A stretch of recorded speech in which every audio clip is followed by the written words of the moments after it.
तो super hero genre में Hulk की पॉपुलैरिटी उतनी है जितनी की सलमान खान की फार्म हाउसेस में है।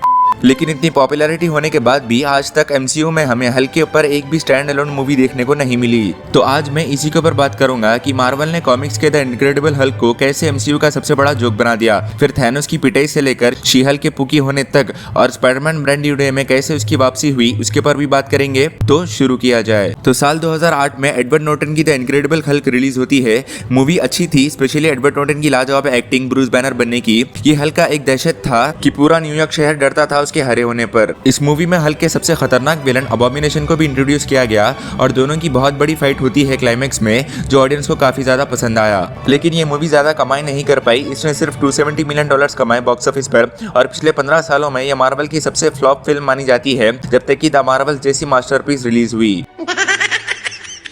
और इस मूवी के फ्लॉप होने का कारण एडवर्ड नॉर्टन पे डाला गया, क्योंकि एडवर्ड नॉर्टन इसके स्क्रीन प्ले में चेंजेस कराना चाहते थे, लेकिन मार्वल इसके बिल्कुल खिलाफ था। तो एडवर्ड नॉर्टन इसके प्रमोशन में भी नहीं आए और रिजल्ट ये मूवी एक फ्लॉप बनकर रह गई। ऐसा लग रहा था कि मार्वल अब हल्क के कैरेक्टर को आगे नहीं बताएगा, लेकिन ऐसा कुछ नहीं होता। 2012 में उन्होंने मार्क रफलो को रिकास्ट किया ब्रूस बैनर के रोल में, जो एक ब्रिलियंट साइंटिस्ट है और अब वो हल्क से पीछा नहीं छुड़ा रहा था, बल्कि उसे एक्सेप्ट कर वो लोगों की मदद करते रहता है। द एवेंजर्स मूवी से मार्क रफलो की हल्क की जर्नी शुरू होती है। अब फैंस ये सोच रहे थे कि एवेंजर्स मूवी के बाद उन्हें हल्क की स्टैंड अलोन फिल्म एमसीयू में देखने को मिलेगी, लेकिन फिर से ऐसा कुछ नहीं होता। मार्वल ने हल्क को ऐसे साइडलाइन किया जैसे तुम टाइगर श्रॉफ के मूवीज को करते हो।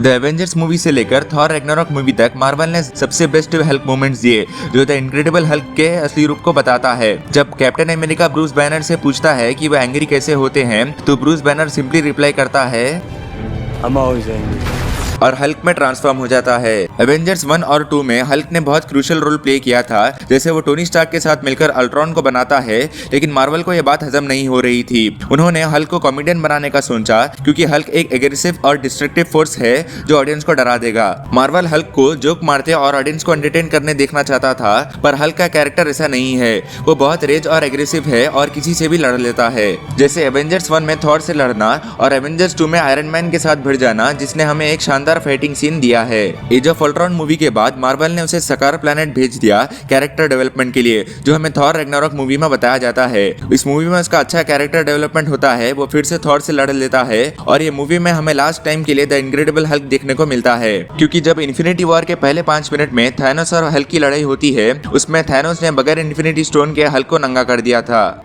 पूरी मूवी में हल्क बाहर निकलकर नहीं आता।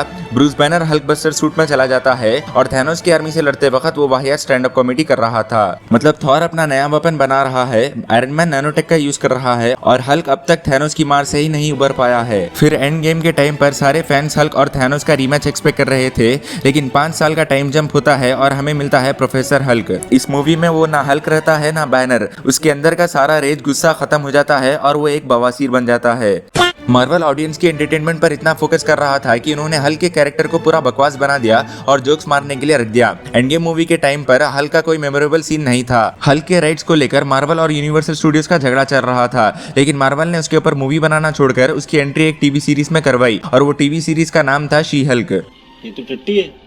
इस सीरीज में हल्क को पूरा पुकी हल्क बना दिया था। वो लिटरली योगा कर रहा था और अपनी बहन को ट्रेन कर रहा था ताकि वो ये कर सके।